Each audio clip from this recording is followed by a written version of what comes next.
Maligayang pagbabalik sa Rai Movie Recaps. Narito na naman po tayo para sa isa na namang magandang palabas na pinamagatang Weak Hero Class 1 na napalabas noong 2022. Kaya't ano pa ang ating hinihintay? Sit back, enjoy and relax love you. Nagsimula ang eksena sa isang high school student na tinatawag na si Yon. Siya ang pinakamatalinong estudyante sa kanyang silid-aralan. Siya ay may reserba at introvert na personalidad. Araw-araw, halos lahat ng oras niya ay ginugugol niya sa pag-aaral. Wala siyang kaibigan sa school. Kinasusuklaman siya ng mga kaklase niya dahil masyado siyang matalino. Dahil wala siyang kaibigan, walang gumagalang sa kanya sa paaralan sa kabila ng kanyang magagandang tagumpay. Sa kabaligtaran, ang kanyang kaklase na tinatawag na Yangbin ay iginagalang. Nang makatanggap si Sion ng parangal bilang unang nagwagi sa isang kompetisyon sa matematika, walang pumalakpak. Ngunit nang makatanggap si Yangbin ng parangal bilang ikatlong pwesto, nagpalakpakan ang buong klase. Si Yangbin ay isang manggugulo sa kanyang klase, ngunit siya ay tahimik na matalino. Maraming estudyante sa classroom nila na binubuli niya at ng grupo niya. Nambubuli din sila at ninakawan ng pera sa ibang estudyante. Sinubukan ni Yangbin na i-bully si Sion noong nag-aaral si Sion. Naiinggit si Yangbin kay Sion dahil natalo siya ni Sion sa mathematics competition. Kahit na si Sion ay isang introvert na estudyante na walang kaibigan. Hindi siya natakot kay Yangbin at sa grupo niya. Wala na siyang pakialam sa pananakot ni Yangbin sa kanya. Dumating sa kanilang silid-aralan ang baseball team ng paaralan. Hinahanap nila ang isang estudyante na tinatawag na Yoon Soho. Gusto nilang maghiganti kay Yoon Soho sa pambubugbog sa mga kaibigan nila. Kahit na sinubukan nilang bugbugin siya kasama ng mga baseball bat, nagawa ni Yoon Soho na talunin sila dahil ex-fighter siya ng MMA. Pag-uwi ni Sion ay ibinigay niya ang kanyang Certificate of Appreciation sa kanyang ama. Ipinagmamalaki siya ng kanyang ama, ngunit hindi ipinagmamalaki ni Sion ang kanyang sarili dahil nalulungkot siya kahit nakasama niya ang kanyang pamilya. Nakatira lang si Sion sa kanyang ama simula nang maghiwalay ang kanilang mga magulang. Kulang siya sa pagmamahal mula sa kanyang mga magulang. Masyadong abala ang kanyang ama sa kanyang mga gawain. Samantala, ang kanyang ina ay isang guro na nagtuturo sa malayo. Mahirap para kay Sion na makita ang kanyang ina. Araw-araw na lang niyang panoorin ang mga video ng kanyang ina. Dahil sa problema niya sa pamilya, naging reserved at reclusive na tao si Sion. Kinaumagahan, gaya ng dati, maagang dumating si Sion sa paaralan. Nakita niya si Suho na natutulog sa classroom nila. May klase sila sa physical education noong araw na iyon, ngunit hindi mahanap ni Sion ang kanyang tracksuit. Naniniwala siyang batang Bin ang nagnakaw nito. Bilang kinahinatnan, kinailangan ni Sion na magsuot ng kanyang uniforme sa klase ng pisikal na edukasyon. Si Sion ang nangungunang estudyante sa lahat ng klase maliban sa physical education class. Hindi talaga siya magaling sa physical education class. Nang matapos ang klase sa physical education, hinarap ni Seoon si Yangbin at ang kanyang grupo. Hiniling niya kay Yangbin na pabayaan siya. Nadama ni Yangbin at ng kanyang grupo ang kahihiyan ni Seoon. Kaya, sinakal nila siya at pinagbantaan. Biglang may dumating na teacher at humarang sa kanila. Napatigil si Yangbin at ang kanyang grupo sa kanilang ginawa. Nagbibiro lang daw sila. May transfer student na tinatawag na Bumsok classroom. Lumipat siya mula sa isang elite high school. Tumangging aminin si Bumsok na galing siya sa mayamang pamilya dahil ayaw niyang mapagsamantalahan. Dumating si Seoon at sinabihan si Yangbin na umalis sa desk niya. Inis na inis ni Yangbin sa kanya. Kumuha si Seoon ng panulat para protektahan ang sarili sakaling atakihin siya ni Yangbin. Biglang sinabi ni Suho kay Yangbin at sa grupo niya na tumahimik. Galit siya dahil ang kanyang pagtulog ay inistorbo ng mga ito. Sa gabi, gaya ng dati, si Yangbin at ang kanyang grupo ay tumambay sa isang club at umorder ng gamot. Araw-araw nilang ginagawa iyon. Nakilala ni Yangbin ang drug dealer na pinsan din niya. Tinanong niya ito kung ano ang mangyayari kung ang fentanyl na inorder niya ay ilapat sa balat ng tao. Sinabi sa kanya ng nagbebenta ng droga na magdudulot ito ng kalituhan, pagkahilo, panlalabo ng paningin, pagduduwal, at pagsusuka. Kinabukasan, may pagsusulit ang klase. Gaya ng dati, inihanda ng mabuti ni Sion ang sarili. Late na dumating si Yangbin sa school. Pinasama niya si Bumsok dahil gusto daw siyang makilala ng kanilang homeroom teacher. Si Bumsok pala ay dinala sa school canteen. Hiniling sa kanya ni Yangbin na ilapat ang fentanyl sa leeg ni Sion habang kumukuha sila ng pagsusuri mamaya. Pumayag si Bumsok na gawin ang sinabi ni Yangbin sa kanya dahil natatakot ito sa kanya. Nang kukuha na sila ng eksaminasyon, tinapik ni Bumsok ang leeg ni Sion mula sa likuran. Sabi ni Bumsok na may langaw sa leeg ni Sion. Noong una, galit si Sion sa kanya. Ngunit matapos siyang tawagin ng guro, muling itinuon ni Sion ang kanyang pagsusuri. Habang kumukuha ng pagsusuri si Sion, biglang lumabo ang kanyang paningin. Nahihirapan din siyang manatiling nakatutok. Lumabas siya ng classroom para pumunta sa banyo. Pagbalik ni Sung sa kanyang silid-aralan, napagtanto niyang may fentanyl sa kanyang leeg. Bigla niyang sinampal ang pisngi niya. Nagulat ang buong klase sa kanya. Nakatutok ang mga ito sa kanya. Panay ang sampal ni Sung sa pisngi para manatiling nakatutok. Nang matapos ang klase sa pagsusulit, sinimulan nilang suriin ang kanilang mga sagot. Napagtanto ni Sung na mayroon siyang isang maling sagot. Napasimangot siya dahil doon. Tumayo siya sa kanyang upuan, nagdala ng panulat, at walang tigil na inatake si Yang Bin. Sinaksak din niya ng panulat ang kaibigan ni Yang Bin. Nahulog si Yang Bin mula sa kanyang upuan na puno ng dugo ang mukha. Walang tao sa silid-aralan ang nangahas na makialam kay Sion. Nang sinubukang tapakan ni Sion ang mukha ni Yang Bin ay bigla siyang pinigilan ni Suhuo at tinulak siya palayo. Akala niya ay sobra na. Inis na inis ni Sion sa kanya. Kumuha siya ng upuan para labanan siya. Sa kasamaang palad, nagawang iwasan ni Suhuo ang kanyang mga pag-atake. Biglang may dumating na teacher sa classroom nila. Dahil sa pangyayaring iyon, kinailangang ipasok sa ospital si Yang Bin para magamot. Si Sion ay dinala ng kanyang guro upang humingi ng tawad sa mga magulang ni Yang Bin, ngunit patuloy siyang pinapagalitan ng ina ni Yang Bin dahil sa galit nito sa kanya. Sinabi sa kanya ni Sion na nilagyan siya ng fentanyl ni Yang Bin habang nagsusuri sila. Noong una, itinanggi ni Yang Bin na kanya ang fentanyl.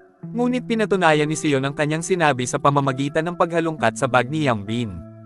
Isang kahon ng fentanyl ang natagpuan sa kanyang bag. Laking gulat ng nanay ni Yang Bin nang makita iyon. Sa wakas, nagpa siya ang paaralan na ilipat si Yang Bin sa ibang paaralan. Napagkasunduan din nilang ilihim ang insidente ng paggamit ng droga ng kanilang estudyante para mapanatili ang kanilang magandang reputasyon. Pag-uwi ni Sion, wala siyang sinabi tungkol sa nangyari sa school noong araw na iyon. Hinala ng ama ni Sion na nakipag-away si Sion, ngunit hindi niya ito pinansin. Akala niya normal lang ang nangyari sa mga Baygats. Kinabukasan, galit na lumapit kay Sion ang dalawa sa mga kaibigan ni Yang Bin. Hiniling nila sa kanya na magkita sila pagkatapos ng paaralan. Ngunit walang kahit isang takot, hiniling ni Sion sa kanila na makipagkita sa kanya sa oras na iyon. Hindi na nila kailangang maghintay hanggang matapos ang paaralan. May galit na mga mukha, sinundan ng mga kaibigan ni Yang Bin si Sion sa isang banyo. Isinara ni Sion ang pinto ng banyo para walang makakita sa kanila. Hindi nila namalaya na dala na pala ni Sion ang paborito niyang sandata na panulat niya. Habang si Sion ay naglalakad palapit sa kanila, sila ay natatakot sa kanya. Naalala nila ang pangyayari kung saan nawawala ng kontrol si Sion. Hindi nila maigalaw ang kanilang katawan nang maalala nila ito. Tila, ayaw silang atakihin ni Sion. Sinabi lang niya sa mga ito na pabayaan siya. Paglabas ni Sion sa banyo ay pinuri siya ng lahat ng mga kaklase niya sa pagkatalo niya kay Yang Bin at sa grupo niya. Nainis si Sion sa kanila dahil bigla silang naging friendly sa kanya. All this time, iniiwasan nila siya at nagpanggap na parang wala. Si Yang Bin ay binisita ng kanyang pinsan. Binalaan ni Sokde si Yang Bin na huwag lumampas sa anumang bagay. Hiniling ni Yang Bin kay Sokde na bugbugin si Sion. Babayaran niya ito kung handa siyang gawin ito. Sa gabi, nang pauwi na si Sion, nakita niya si Suhuo na nagtatrabaho ng part-time. Kumbaga, bukod sa pagiging estudyante, nag-part-time din si Suhuo bilang food delivery courier sa isang restaurant. Pagkatapos ng klase, papasok siya sa trabaho para kumita ng pera para mabuhay. Simula nang mawalan siya ng mga magulang, sa lola na lang niya nakatira. Pero pagkatapos niyang magtrabaho, hindi na siya umuwi. Pinili niyang matulog sa paaralan sa halip dahil late siya sa paaralan kung sa bahay siya matutulog. Matapos malaman ni Sihan ang kwento ni Suho, hindi na niya ito ginigising tuwing umaga. Na-appreciate niya ang effort niya kaya hinayaan niya muna siyang matulog bago dumating ang lahat. Naging mas malapit sina Sihan at Suho sa isa't isa simula noon. Gayunpaman, hindi pa rin nasanay si Sihan na maging bukas sa ibang tao. Nakipagkita si Yang Bin kay Sukde para pag-usapan ang trabahong inaalok nito sa kanya kahapon. Si Sukde ay miyembro ng isang collection agency na nagpahiram ng pera at nangongolekta ng utang, kaya siya ay nawalan ng trabaho sa anumang trabahong may mataas na sweldo. Pagkatapos ng klase, sinubukan ni Bomsok na humingi ng tawad kay Sion sa kanyang nagawa. Inalok niya ang sarili na samahan si Sion sa ibang paaralan para sa pagtuturo, ngunit hindi siya pinansin ni Sion. Biglang napatigil si Sion ng barkada ni Yang Bin at Sukde. Sinama nila si Sion. Matapos makita iyon ni Bomsok ay agad niya itong sinumbong kay Suhuo. Noong una, walang pakialam si Suhuo dahil hindi niya iyon negosyo. Kailangan din niyang pumasok sa trabaho pagkatapos nito. Ngunit pagkatapos sabihin ni Bomsok na babayaran niya ito ng doble ng kanyang sweldo, nagbago ang isip ni Suhuo. Hinanap niya agad si Sion. Sa isang tahimik na eskinita, si Sion ay tinatakot ni Sokde at ng kanyang barkada. Dahil si Sion ay isang taong palaging nagsusuri at nagkalkula ng kanyang mga aksyon, nagawa niyang labanan ang mga ito. Ngunit nang ibinaba ni Sion ang kanyang bantay, muli siyang inaatake. Ginamit ni Yang Bin ang sandaling ito para makaganti sa kanya sa pamamagitan ng walang humpay na pambubugbog sa kanya. Sinubukan din niyang baliin ang kamay ni Sion para hindi siya makapag-aral. Pero biglang dumating si Sok para iligtas si Sion. Nagawa niyang talunin si Yang Bin at ang kanyang mga kaibigan sa kanyang kakayahan. Pero hindi pa tapos ang laban nila. Tanong ni Sokde kay Sok na isa-isang lumaban. Nang makita ni Yang Bin at ng kanyang mga kaibigan si Sion na mag-isa. Gusto nila itong bugbugin muli. Lumalala ang sitwasyon. Gustong salakayin ni Yang Bin si Sion gamit ang isang bote. Hindi na siya napigilan ni Sok dahil patuloy siyang inaatake ni Sokde. Buti na lang at biglang dumating si Bomsok para iligtas si Sion. Sa wakas ay umalis si Sokde at nagpa siya na palayain si Sion at ang kanyang mga kaibigan. Samantala, nakatayo lang si Yang Bin at napagtantong natalo na naman siya. Simula ng pangyayaring iyon, mas naging malapit sa isa't isa si Sion at ang iba pa. Dinala ni Su sina Bomsok at Sion sa restaurant kung saan siya nagtatrabaho. Sinabi niya sa kanila na tulungan siya sa pagtatrabaho dahil na-late siya sa pagpasok sa trabaho. Ginugol nila ang kanilang gabi ng magkasama sa pamamagitan ng hapunan sa restaurant na iyon.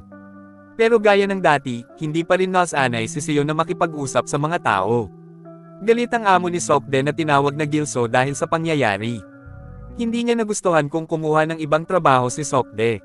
Pinarusahan niya si Sokde sa pamamagitan ng paghampas sa kamay ng isang blok ng kahoy. Pagkatapos noon, nakipagkita si Sokde kay Yang Bin para hilingin na dalhin si Sion sa kanya. Nakatagpo ni Sion ang isang miyembro ng gang ni Sokde na tinatawag na Yang Yi na nagnanakaw ng isang bagay sa isang supermarket. Hindi siya pinansin ni Sion at nagkunwaring hindi niya iyon nakita. Nang siya ay aalis na pagkatapos bumili ng payong, si Yang Yi ay naging palakaibigan sa kanya. Hiniling niya kay Seoon na pumunta sa isang restaurant kasama niya. Walang nagawa si Seoon kundi tanggapin ang alok niya. Inamin ni Yang Hee kay Seoon na nagsimula siyang magkaroon ng crush sa kanya. Hiningi din niya ang mga numero ng telepono ni Seoon. Nangongolekta si Hilsu ng mga pagbabayad ng mga utang mula sa isang estudyante sa high school na may utang sa kanya ng pera. Ibinigay ng estudyanteng iyon ang kotse ng kanyang ina bilang mahabang garantiya dahil hindi niya nabayaran ang kanyang mga utang. Kahit na binigyan niya si Hilso ng kotse bilang mahabang garantiya, binyantaan pa rin siya ni Gilso na papatayin siya at ang kanyang mga magulang kapag hindi niya nababayaran ang kanyang mga utang sa loob ng 3 araw. Kinabukasan, nang iimpake ni Yang Bin ang kanyang mga gamit sa silid-aralan, pinakiusapan niya si Sion na makipag-usap sa kanya. Gusto pala ni Yang Bin na maging testigo ng korte si Sion para tumstigo na wala siyang anumang fentanyl dahil ayaw niyang mailagay sa Youth Detention Center. Sinabi niya sa kanya na siya na lang ang pag-asa ng kanyang mga magulang. Sumama ang loob ni Sion sa kanya, kaya pumayag siyang gawin ang gusto niya. Si Sion ay papunta sa court kasama ang kanyang mga kaibigan. Pero dinala sila ni Yung Bin sa isang car park ng isang building. Hinala siya ni Sion at ng kanyang mga kaibigan dahil hindi sila pumunta sa korte. Malamang, nagsinungaling si Yung Bin at niloko sila para makilala si Gilso at ang kanyang barkada. Hiniling ni Gilso sa kanila na bayaran siya ng 15,000 dahil wala siyang health insurance para masakop ang naputol na kamay ni Sokde. Pero hindi naalala ni So na nasugatan niya ng husto ang kamay ni Sokde. Si Hilso ang nabali ng kamay ni Sokde at saka sinisi si Suwo. Ginawa niya ito upang makakuha siya ng pera mula sa kanya at sa kanyang mga kaibigan. Sinabihan sila ni Hilso na bayaran siya sa loob ng 3 araw. Kung hindi nila magawa, kailangan nilang magpahiram ng pera mula sa kanya upang bayaran siya. Kitang-kita namin kung gaano koloko at manipulative si Hilso. Nagbanta pa siyang papatayin sila kapag tumanggi silang gawin ang sinabi niya. Pagkatapos ng hindi gustong pagkikitang iyon, si Sion at ang kanyang mga kaibigan ay sinundan at pinapanood ni Hilso at ng kanyang barkada araw-araw. Tinawagan ni Sion si Yang Yi para humingi ng paliwanag tungkol sa problemang kinakaharap. Umaasa siyang mabibigyan siya ni Yang Yi ng mahalagang impormasyon. Sa wakas ay napagkasundoan nilang magkita sa isang restaurant. Sinabi ni Yang Yi kay Sion kung sino si Hilso. Tila, si Hilso ay isang uri ng tao na gagawin ang lahat para sa pera, kabilang ang pagpatay. Sinabihan ni Yang Yi si Sion na bayaran si Hilso kung ayaw niyang malagay sa anumang panganib. Sinabi rin niya sa kanya na si Hilso ay kaibigan ng maraming gangster kaya mahirap tumakas sa kanya. Ninanakaw ni Bumsok ang relo ng kanyang ama upang maibenta niya ito at magkaroon ng pera na pambayad kay Gilso. Sa wakas, 3 araw na ang lumipas mula ng banta ni Gilso si Sion at ang kanyang mga kaibigan. May meeting sila sa isang kwarto. Nakuha ni Bumsok ang 15,000 mula sa pagbebenta ng relo ng kanyang ama. Ngunit sinabi niya sa kanila na nakuha niya ang pera sa kanyang ama, si Sion, at si Suhuo ay galit sa kanya dahil hindi sila naniniwala na ang ama ni Bumsok ay handang magbigay sa kanya ng ganoong kalaking pera. Kahit na mayroon silang pera, tumanggi silang ibigay ang perang iyon kay Gilso ng libre. Nagpasya silang tumawag na lang ng pulis. Sinabi ni Sian sa kanila ang tungkol sa mahahalagang impormasyon na nakuha niya kay Yoonji kagabi. Malamang, si Gilso ay may illegal na site ng pagsusugal para sa mga menor de edad. Lalo na para sa mga estudyante sa high school, ang mga tao ay makakatanggap ng 50 ng libre para sa bawat account na kanilang nerehistro sa site ng pagsusugal ng Gilso na pinapatakbo sa ibang bansa. Sinabi ni Yeonji na ang site ng pagsusugal ay isang pandaraya, ang mga manlalaro ay mananalo at makakatanggap ng maraming bonus para sa ilang mga unang laro, ngunit pagkatapos nilang maadak dito, gagamitin ng may-ari ng site ang kanilang pagkagumon upang kunin ang kanilang pera at talunin sila sa bawat laro. Kung saan may mga manlalaro sa mga site ng pagsusugal, tiyak na magiging gang ni Gilso kapag naubusan ng pera ang mga manlalarong iyon. Lalapitin sila ng gang ni Gilso para pautangin sila ng pera para patuloy silang maglaro sa sugalan. Bilang kinahinatnan, ang mga manlalaro ay magkakaroon ng utang sa kanila at hindi mabayaran ang kanilang mga utang dahil nawala ang lahat ng kanilang pera sa site ng pagsusugal. Isa iyon sa masamang diskarte ni Gilso na pagsamantalahan ang mga bata para maadek sa pagsusugal, kaya maaari silang magpahiram ng pera sa kanya at ibigay sa kanya ang kanilang mga mahahalagang bagay na may mahabang garantiya. Tulad ng mga kotse, gold bar, at iba pa.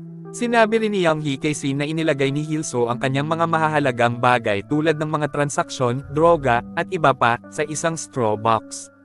Dahil doon, gusto ni Sin na tumawag ng pulis at dalhin sila sa lugar na iyon. Sa lahat ng ebidensya sa loob ng straw box na iyon, si Gilso ay arestuhin ng pulis. Pagkatapos ng klase, hinihintay ni Gilso at ng kanyang barkada si Sion at ang kanyang mga kaibigan. Sinabi ni Suso na makikilala niya si Gilso ng mag-isa. Plano niyang hilingin kay Gilso na dalhin siya sa kanyang opisina para pag-usapan ang tungkol sa gambling site ni Gilso. Pagdating niya doon, sasabihin niya kay Sion ang lokasyon niya para matawagan ni Sion at madala ang mga pulis doon. Noong una, nagulat si Gilso na alam ni Suso ang tungkol sa kanyang site sa pagsusugal. Sinabi ni Suso na sinabi sa kanya ng pinsan ni Sokde na si Yang Bin ang tungkol dito. Sa wakas ay isinama ni Gilso si Suho sa kanyang opisina dahil wala siyang pagpipilian. Bago sila umalis, sinabi ni Yang Hee kay Gilso na mananatili siya sa paaralan para hintayin si Bumsok pagkatapos noon, nakilala ni Yang Hee si Sion para ibigay sa kanya ang address ng opisina ni Gilso. Hindi agad nalaman ni Sion na hindi na kailangang sumama si Suho kay Gilso para makuha ang address ni Gilso. Nag-aalala si Bumsok kay Suho. Gusto niyang sundan siya ng taxi. Binitawan siya ni Sion dahil gusto niyang makita kung ibinigay sa kanya ni Yang Hee ang tamang address. Inusisa ni Sokde si Yang Hee dahil sa pagkakakilala niya kay Sion at paglalahad ng ganoong mahalagang impormasyon sa kanya. Sinabi sa kanya ni Yang Hee na may sakit siya kay Gilso. Plano niyang tawagan siya ng pulis. Sinabi niya na hindi siya mabubuhay sa ilalim ng panggigipit ni Gilso magpakailanman. Dumating si Suho sa opisina ni Gilso. Binigay niya agad ang address ni Gilso kay Sion. Kapareho iyon ang address na ibinigay ni Yang Hee. Pumasok si Suho sa loob ng opisina dahil laging nagbabantay si Gilso. Hiniling niya kay Suho na ibigay sa kanya ang kanyang telepono. Naghinala siyang may pinaplano si Suho. Tumanggi si Suho na ibigay ang kanyang telepono. Ang ulo niya ay natama ng isang bakal na patpat na nahulog mula sa kanyang upuan. Sa wakas ay nalaman ni Gilso ang tungkol sa plano ni Suho na tumawag ng pulis sa kanya. Matapos niyang malaman ang tungkol dito ay nag-impake siya ng mga gamit at agad na umalis sa lugar na iyon. Dumating doon si Bumsok at nakasalubong niya si Gilso na nagtatangkang tumakas. Hindi alam ni Bumsok kung kailan nangyari kaya sinubukan niyang ibigay kay Gilso ang pera dahil lumala na ang sitwasyon. Hindi pinansin ni Gilso ang pera at isinama niya si Bumsok para umalis sa lugar na iyon. Papunta si Sian sa opisina ni Gilso. Pagdating niya at ng mga pulis doon, wala silang nakitang tao. Nahinto ang paghahanap ng mga pulis dahil doon. Napag-alaman din nilang wala silang warrant of arrest kaya hindi na nila naituloy ang kanilang paghahanap. Dahil hindi siya tinulungan ng pulis, pinasok ni Sung ang bahay sa pamamagitan ng pag-akyat sa dingding at pagsira sa pinto. Nagulat siya nang makita ang dugo sa sahig. Akala niya ay dugo iyon ni Sung. Sinubukan niyang tawagan si Sung sa phone pero hindi sinasagot ni Sung ang tawag niya. Nagulat si Sung nang malaman na ang mga transaksyon, droga, at iba pang mahahalagang bagay ni Hil-soo sa strongbox ay kinuha ni Hil-soo. Nagkaroon ng bagong problema si Sok-dae. Nalaman ni Hil-soo na nakipagsabuatan sina Sok-dae at Yang-i sa CN laban sa kanya. Nagbanta si Hil-soo na ipagbibili ang kapatid ni Yang-i na tinatawag na Song-chan kung hindi pumunta sina Sok-dae at Yang-i sa Mangdodong. Nagpasya si Sok-dae na makipagkita kay Hil-soo. Ibinigay niya ang kanyang bank card kay Yang-i para makahanap ito ng hotel na mapagtatagwan.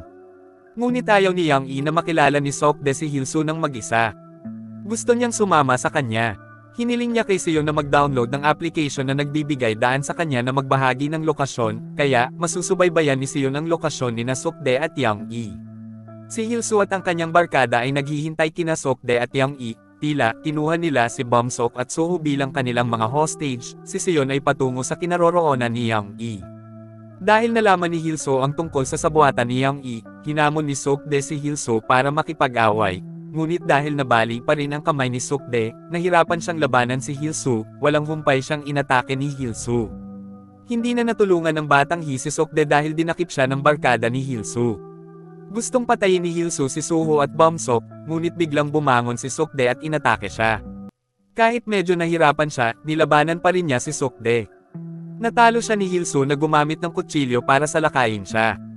Biglang tinulungan ni Yong-hee si Sok-dae sa pamamagitan ng paghampas sa ulo ni Hil-soo, ngunit bilang isang babaeng walang kasing lakas tulad ni Hil-soo, hindi niya kayang labanan si Hil-soo nang sakal siya nito.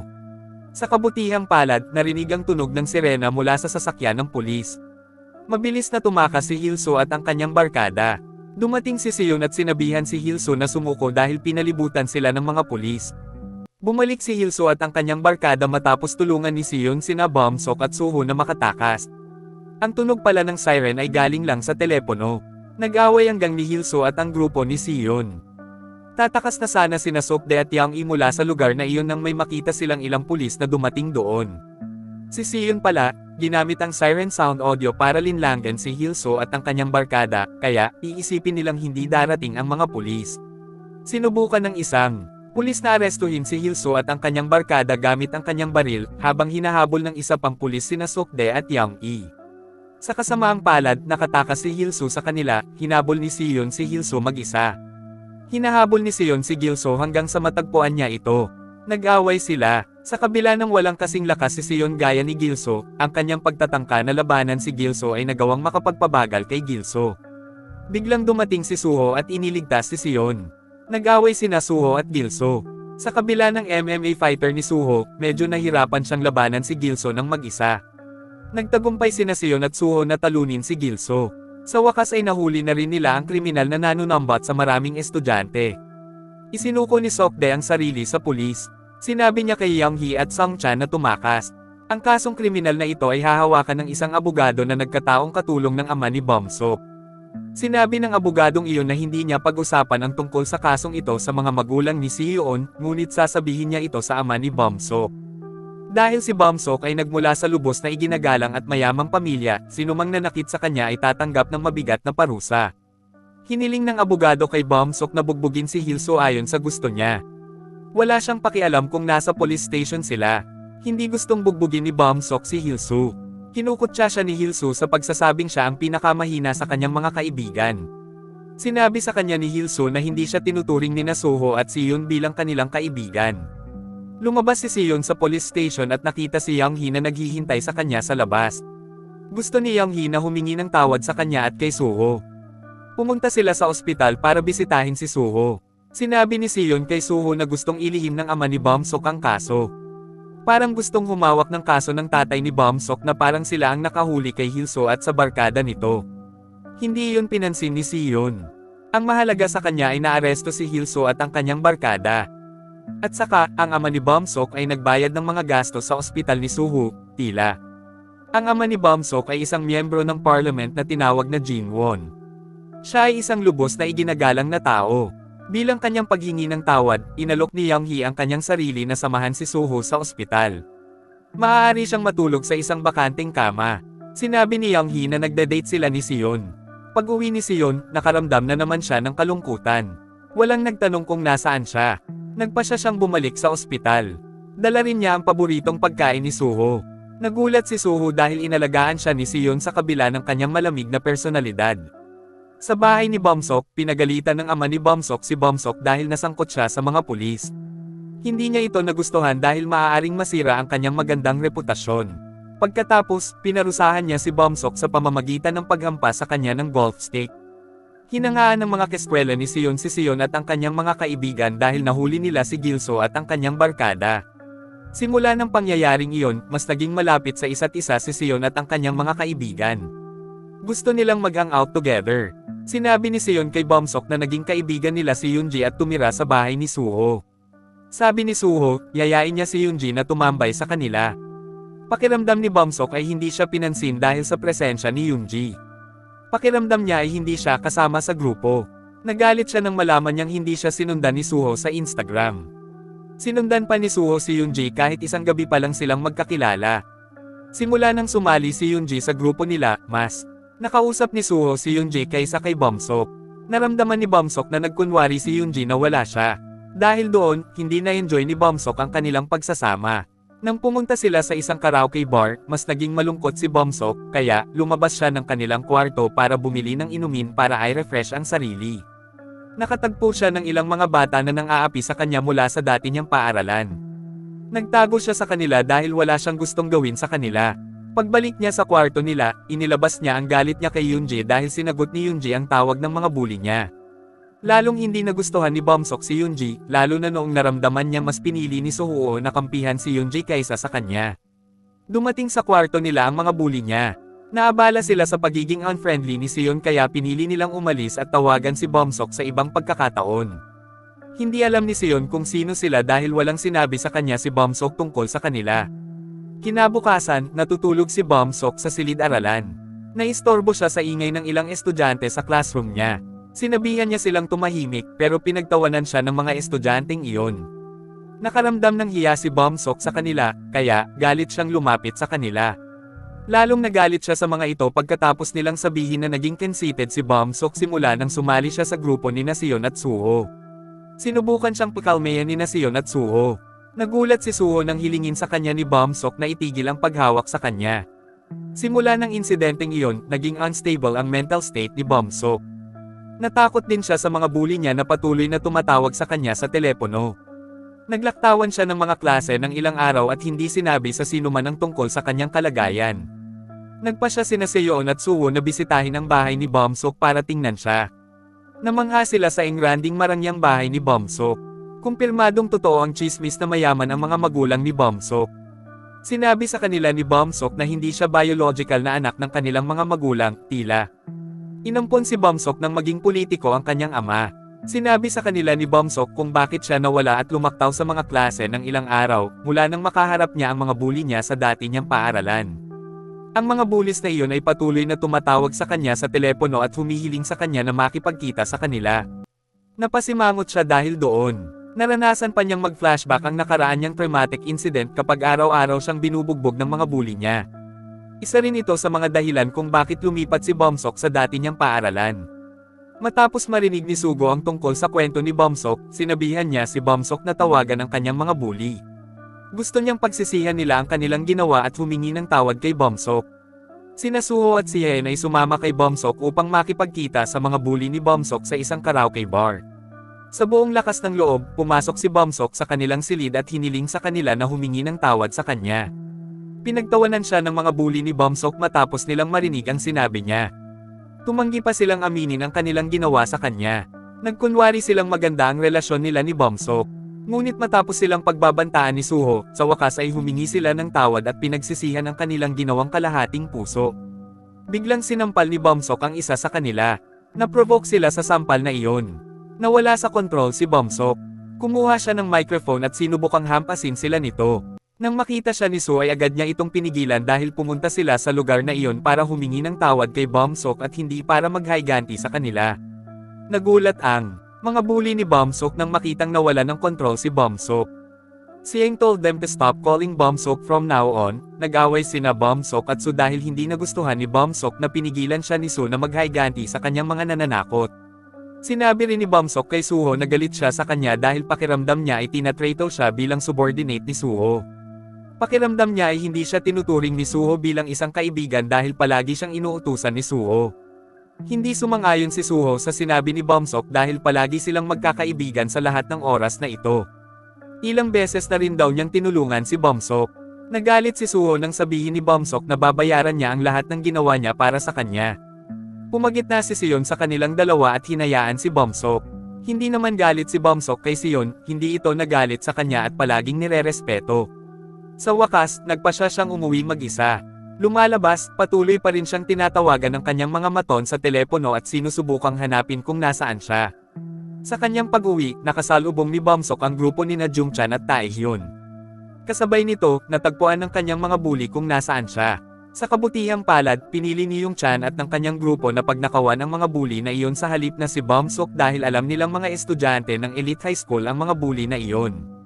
Takot ang mga bully na iyon sa grupo ni Jungchan na nananakot sa kanila. Wala silang magawa kundi gawin ang gusto nila sa pamamagitan ng paglilipat ng pera sa kanila. Nakatayo lang si Bumsok at pinapanood sila. Bigla niyang binugbog ang isa niyang bully na pinuno ng grupo at saka tumakbo palayo. Masaya si Tehan at Jungchan nang makitang nawala ng kontrol si Bumsok. Dinala ni Bumsok ang kanyang galit sa kanyang mga nananakot dahil sa pambubuli na ginawa nila sa kanya, ang pang-aabuso mula sa kanyang ama, at ang pagbubukod sa kanyang mga kaibigan. Pagkatapos ng insidenteng iyon, sumali si Bumsok sa grupo ni Jungchan. Sabay silang uminom sa isang club. Nagustuhan siya ng mga bagong kaibigan ni Bumsok nang bayaran ni Bumsok ang lahat ng kanilang mga bayarin. Pakiramdam ni Bumsok ay nakahanap na siya ng mga kaibigan na gumagalang sa kanya. Sinundan din siya ng mga ito sa Instagram. Akala niya nakahanap na siya ng mga totoong kaibigan. Nagpasya siyang i-unfollow ang Instagram account ni Suho. Kinabukasan, late na dumating si Bumsok sa school dahil nalasing ito kagabi. Sinubukan siyang kausapin ni Sion, ngunit hindi siya pinansin ni Bumsok. Pinili ni Bumsok na makipag-usap sa grupo ni Jungchan sa halip. Ang grupo ni Jungchan ay nagpasalamat sa kanya sa pagbabayad para sa kanilang mga inumin at sa mga hotel kung saan sila natulog kasama ang ilang mga kababaihan, tila. Nakuha pa rin ni Bumsok ang perang kinita niya sa pagbebenta ng relo ng kanyang ama. Dahil akala ni Sion ay nagbago na si Bumsok, hinarap niya ito tungkol dito. Noong una, sinabi ni Bumsok na walang nangyari. Ngunit sa wakas ay sinabi sa kanya ni Bumsok na galit siya kay Suho sa pagtrato sa kanya na parang subordinate at hindi isang kaibigan. Si Bumsok ay tumambay muli kasama si Jungchan at ang kanyang grupo sa isang club. This time, tumambay na rin sila ni Yangbin at mga schoolmates niya. Natuwa si Yangbin nang makita si Bumsok. Ipinakilala niya si Bumsok sa kanyang mga kaibigang babae at sinabi sa kanila na siya ay isang miyembro ng anak ng parlamento. After that girls heard that, niligawan nila si Bumsok. Ipinakilala din ni Yangbin si Bumsok sa isang manlalaban sa kanyang paaralan na nagngangalang Wuyeng. Tapos, pinag-usapan nila si Suho. Galit sila kay Suho dahil parati itong boss at minamalas ang iba. Gustong maghiganti ni Yangbin kay Suho. Sinundo ni Suho si Sion mula sa isang pagtuturo. Tinuruan niya si Sion na magtrabaho bilang delivery courier. Tapos, nagkwento si Sion tungkol kay Bumsok. Akala niya ay si Bumsok ang ginagamit ng grupo ni Jungchan matapos nilang malaman na si Bumsok ay galing sa mayamang pamilya. Akala niya ay naging kaibigan nila si Bumsok para lang sa kanyang pera. Pero iba ang iniisip ni Suho. Akala niya ay si Bumsok ang gumamit ng grupo ni Jungchan dahil mas naging malapit sila sa isa't isa. Gagawin nila ang anumang nais ni Bumsok na gawin nila at gawin siyang sikat na estudyante, araw-araw. Naging mas malapit si Bumsok sa grupo ni Jungchan. Pakiramdam ni Bumsok, siya ay talagang hinahangaan at iginagalang ng kanyang mga bagong kaibigan. Lumipat pa si Bumsok sa ibang desk para maupo malapit kina Jungchan at Tehan. Nag-aalala si Sion kay Bumsok pagkatapos niya itong makita. Naniniwala siya na si Bumsok ay hindi isang troublemaker. Akala niya nagawa lang iyon ni Bumsok dahil sa sobrang pag-iisa niya. Sinabihan ni Sion ng grupo ni Jungchan na lumayo at itigil ang pagkuha ng pera kay Bumsok. Ngunit hindi siya pinansin ng grupo ni Jungchan at sinabing si Bumsok ang may gustong gawin ang mga bagay na iyon. Sa oras ng tanghalian, pumila ang mga estudyante para kumuha ng kanilang pananghalian. Biglang dumating ang grupo ni Jungchan at pumila. Inis na inis ni Suho sa kanila. Binalaan niya si Yang Chan at ang kanyang mga kaibigan na pumila. Nakatayo lang si Bumsok at tumanggi na gawin ito. Galit si Suho sa kanya. Binagsak niya si Bumsok sa lupa. Sinabihan siya ni Sung na huminto. Umalis si Bumsok sa lugar na iyon nang may matinding damdamin. Hiniling niya kay Yang Chan na maghanap ng taong mababayaran niya para bugbugin si Suho. Inirerekomenda siya ni Yang Chan na kunin si Woo Yang, ang kaklase ni Yang Bin, mula sa ilang mga video na na-upload sa internet. Kitang-kita nila na magaling talagang makipaglaban si Yang Chan. Sinabi rin na sasali si Woo Yang sa UFC. Sa wakas, dinala si Bumsok sa Woo Yang. Babayaran ni Bumsok si Woo Yang ng $1,000 kung kaya niyang talunin si Suho. Gusto niyang gawin ito ni Woo Yang sa Sabado kung kailan magbi-birthday si Suho. Tinanggap ni Woo Yang ang kanyang alok at saka umalis sa lugar na iyon. Sinabi ni Taehyo ng isang kwento na si Woo Yang ay minsang binugbog ni Suho sa isang kompetisyon noon. Naniniwala si Yang Chia na mananalo si Woo Yang sa pagkakataong ito. Binalak nilang saktan si Suho para mahihirapan siyang labanan si Woo Yang. Pinutol nila ang brake cable ng motorsiklo ni Suho habang siya ay nagtatrabaho.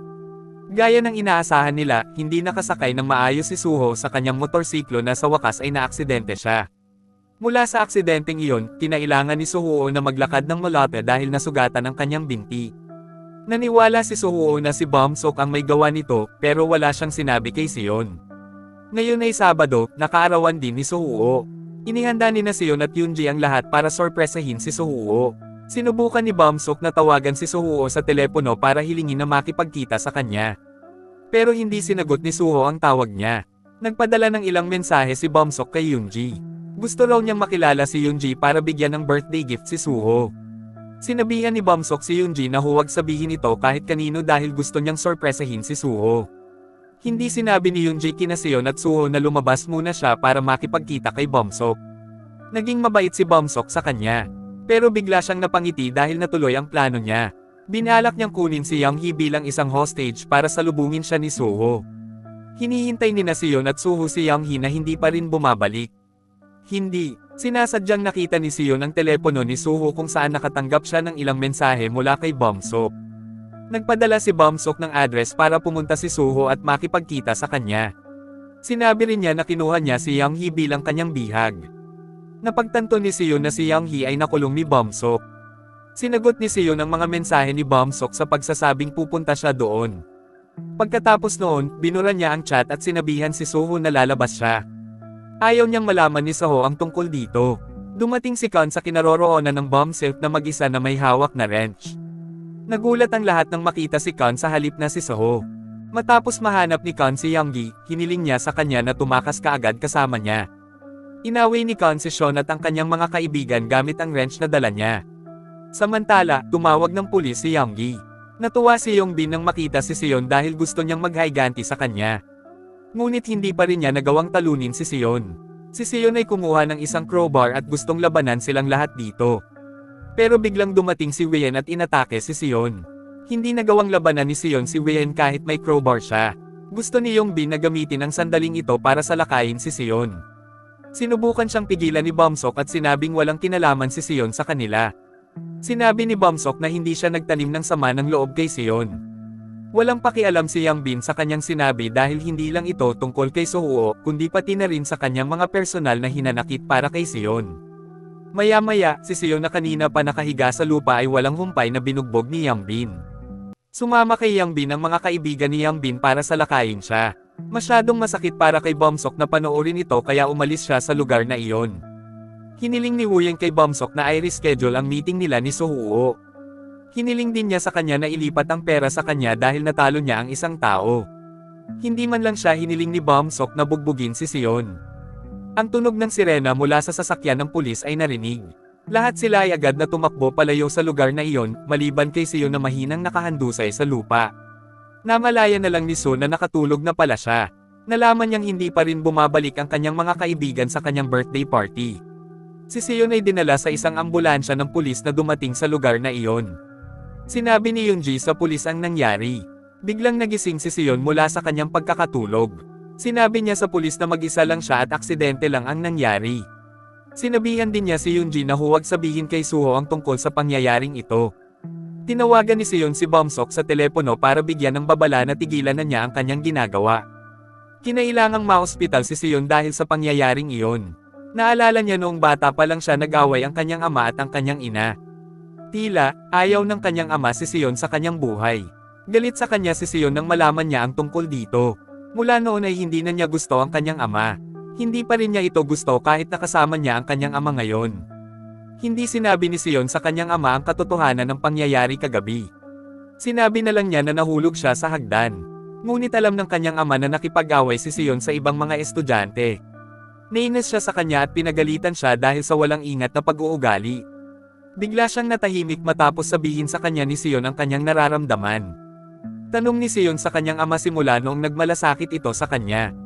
Sa bahay, galit si Bumsok sa kanyang sarili. Dahil sa kanya, kinailangan ni Seon na tiisin ang marahas na pag-atake ng grupo ni Youngbin. Nanatili siya sa kanyang silid at tumanggi na pumasok sa paaralan. Dahil doon, nagpadala ang kanyang ama ng magbabantay sa kanya. Binalak niyang ilipat si Bumsok sa isang paaralan sa Pilipinas. Si Suo ay pumasok pa rin sa paaralan tulad ng dati. Clueless siya sa nangyari, pero naramdaman niyang may mali dahil nawala si Seon at hindi na pumasok sa school. Hindi na rin niya nakita si Bumsok sa school. Sinubukan ni Suho na tawagan si Seon sa telepono, ngunit hindi sinasagot ni Seon ang kanyang tawag. Sinabi ni Seon kay Suho na hindi siya pumasok sa paaralan dahil may problema siya sa pamilya. Tinanong ni Suho si Yoonji kung bakit hindi bumalik sina Yoonji at Seon sa kanyang birthday party. Hindi sinagot ni Yoonji ang tanong niya. Humingi lang siya ng tawad sa kanya.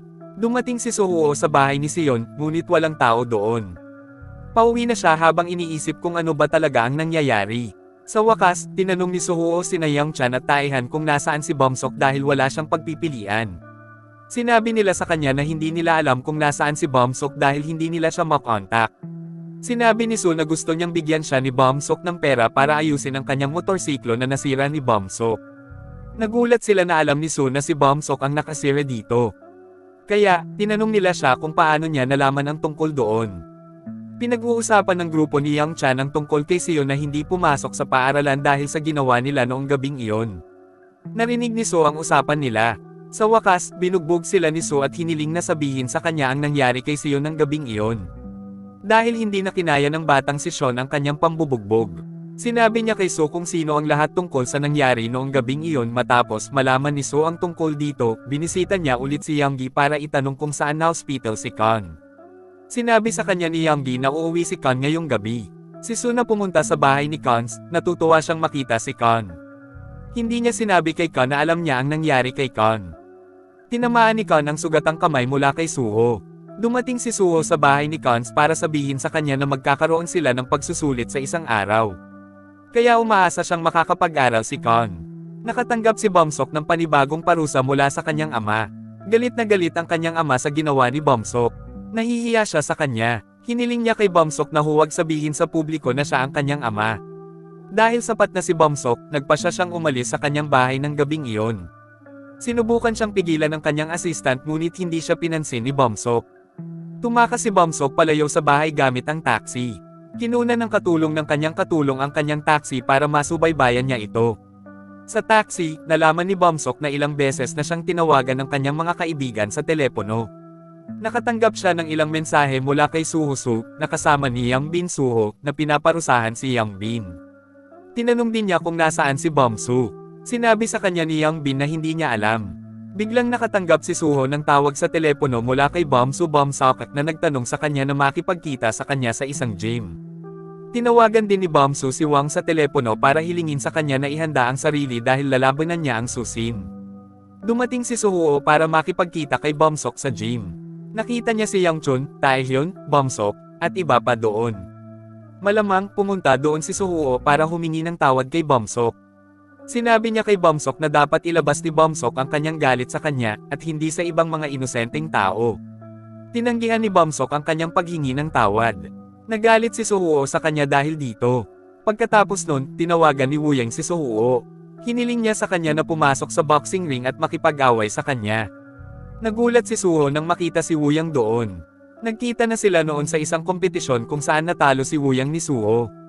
Tinanggap ni Suho ang hamon ni Wuyang. Hiniling niya sa kanya na bigyan siya ng 1 minuto upang mag-warm up sa pamamagitan ng pagbugbog sa lahat ng naroon. Pagkatapos mag-warm up ni Suho, sinimulan na niya ang away nila ni Wuyang. Ni-record sila ni Woo Yang sa isang video. Nanumpa siya na maghihiganti siya kay Suho sa pamamagitan ng pagkatalo sa kanya sa pagkakataong ito. Sa simula ng laban, pantay na sina Suho at Woo Yang dahil pareho silang mahusay sa pakikipaglaban. Pero alam ni Woo Yang na nasugatan ang paa ni Suho dahil sa aksidente sa motorsiklo. Kaya naman, itinuon niya ang kanyang atake sa kaliwang bahagi ng katawan ni Suho. Medyo nahirapan si Suho dahil sa sugat niya. Pero nagawa niyang itulak pababa si Woo Yang gamit ang kanyang smack. Nanloko si Taehyun sa laro sa pamamagitan ng paghila sa binti ni Suho. Nawala sa focus si Suho na binitukan siya ng malakas ni Woo Yang. Mahinang napahiga si Suho sa lupa dahil may sipa siya sa ulo. Ginamit ni Bumsok ang sandaling ito para bugbugin siya ng walang humpay. Sina Jung Chan at Taehan na kanina pa nasusuka kay Suho ay sumama kay Bumsok para bugbugin si Suho ng walang humpay. Dumating ang assistant at abogado ng ama ni Bumsok para sunduin si Bumsok. Pinilit niyang umuwi si Bumsok kasama niya. Biglang nagulat at nataranta ang lahat nang malaman nilang hindi na humihinga si Suho. Mabilis silang nakatakas sa sitwasyong iyon maliban kina Junghan at Taehan dahil pinigilan sila ng abogado ni Bumsok. Hiniling sa kanila ng abogado ni Bumsok na tumstigo sa problemang ito sa harap ng mga pulis. Nagsisi si Bumsok sa kanyang ginawa. Umiyak siya dahil akala niya ay namatay na si Suho. Hinahanap ni na Young-hee at Siyun si Suho dahil wala silang narinig mula sa kanya simula nang malaman ni Suho ang pangyayari noong gabing iyon. Naghinala si na Young-hee at Siyun na si Suho ay naghiganti sa grupo ni Young Chan, ngunit hindi nila nakita si Suho kahit saan. Sa kalaunan, ang problemang ito ay hahawakan ng abogado ni Bumsok. Gusto niyang ilihim ang problemang ito. Kaya, sinabi niya kina Jung Chang, Taehan, at Woo Yang na sabihin ang tungkol sa nangyari ayon sa salaysay na kanyang nilikha. Ang salaysay ay magiging ganito. Sabay silang nag-eehersisyo. Biglang nahimitay si Su nang magpahinga siya mag-isa. Binura na nila ang video na ni-record ni Woo Yang. Kumuha na rin sila ng CCTV para walang ebidensya sa nangyari. Nagpanggap din ang abogado ni Bumsok na si Suho para sabihin kay Seo na ayos lang si Suho at abala siya sa pag-eehersisyo. Nakatanggap ng panibagong parusa si Bumsok sa kanyang ginawa. Hindi nakaimik sa galit ang kanyang ama nang malaman ang ginawa ni Bumsok. Nagbanta siyang papatayin si Bumsok pagkatapos niyang mag-aral sa Pilipinas at umuwi. Ngunit walang pakialam si Bumsok sa sinabi ng kanyang ama. Nag-aalala siya kay Suho. Kinabukasan, nagkaroon ng pagsusulit ang paaralan. As usual, maagang dumating si Siyun sa school. Iyon ang unang araw niya sa pagpasok sa paaralan pagkatapos ng insidente ng gabing iyon.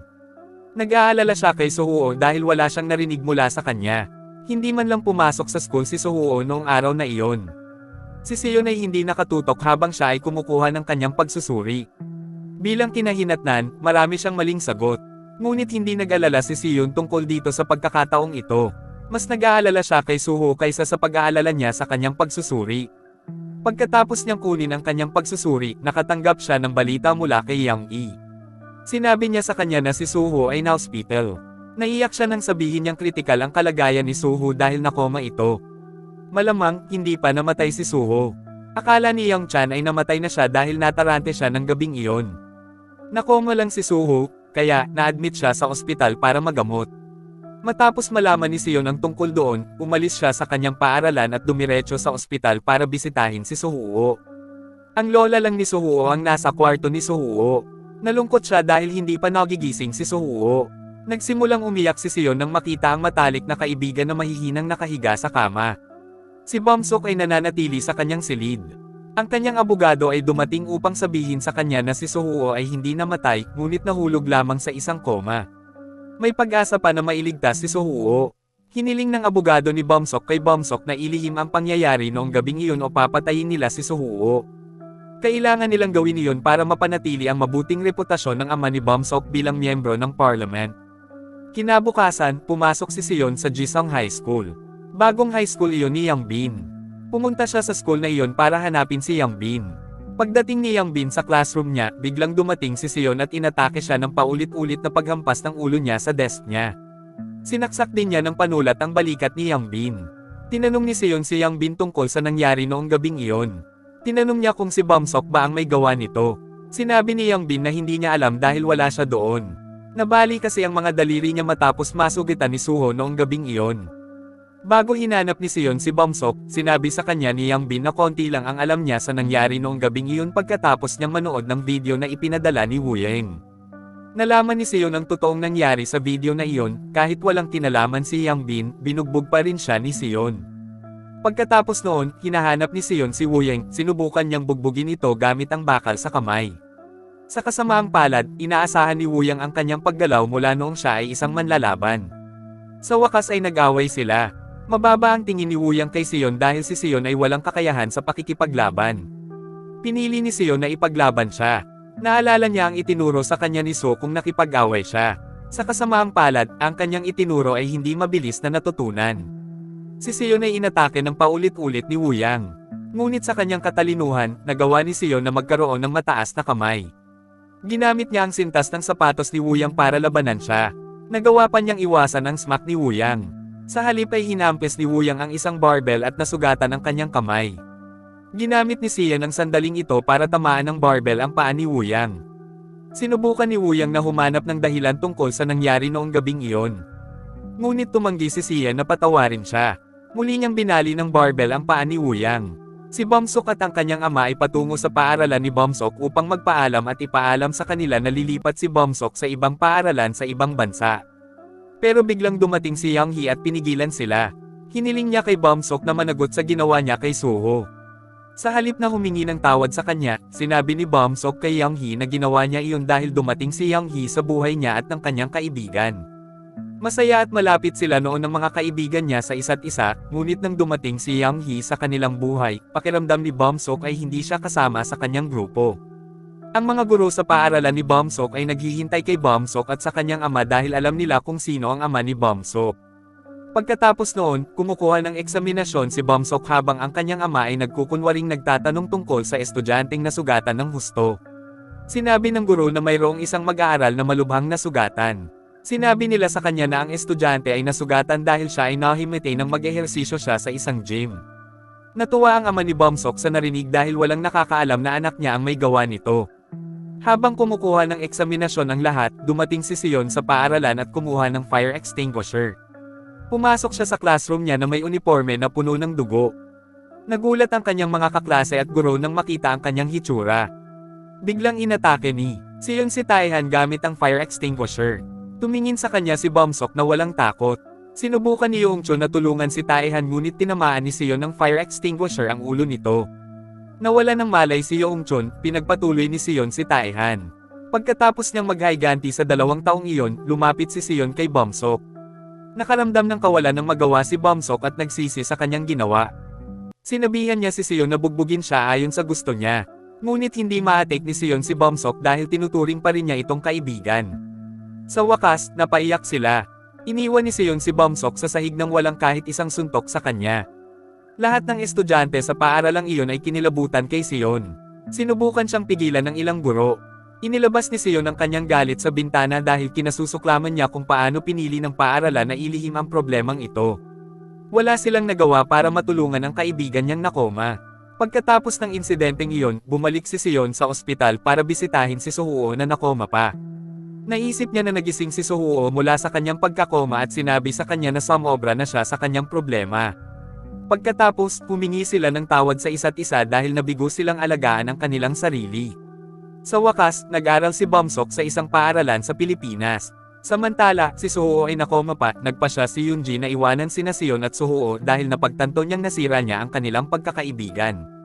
Sa una, si Seon ay ilalagay sa isang youth detention center dahil sa kanyang ginawa, ngunit pagkatapos na makita ng ama ni Bumsok ang video na nagpapakita kung paano nahulog si Suho sa koma, nagpa siya siyang huwag sabihin ang anumang bagay tungkol dito. Sinigurado lang niyang walang school na tatanggap ng Seon sa Seoul. Malamang, may isang high school na tatanggap pa rin sa Seon. It was Yunjang High School. Sa wakas, lumipat si Seon sa paaralang iyon. Kasama niya ang kanyang ama at ina. Sinabi sa kanya ng kanyang ama na ang ginawa niya noon ay hindi niya lubos na pagkakamali. Ganito ang sitwasyon sa Yunjang High School. Ito ay isang mababang ranggo ng mataas na paaralan dahil ang mga mag-aaral doon ay manggugulo. Hindi pinagbawalan ng paaralan ang kanilang mga estudyante na magkaroon ng mga tato. Nagpakilala si Seon sa klase. Pagkaupo niya ay nilapitan siya ng isa niyang kaklase. Para siyang leader ng isang gang sa classroom na iyon. Pinili ni Seon na hindi siya pansinin. Galit sa kanya ang estudyanteng iyon. Malamig na tinitigan siya ni Seon. Pakiramdam ng estudyanteng iyon ay pauunan siya. May isang estudyanteng may tattoo sa katawan na nanunood kay Sion dahil natalo ni Sion si Wuying. At dito na nga nagtatapos ang series na Weak Hero Class 1. Maraming salamat sa panunood.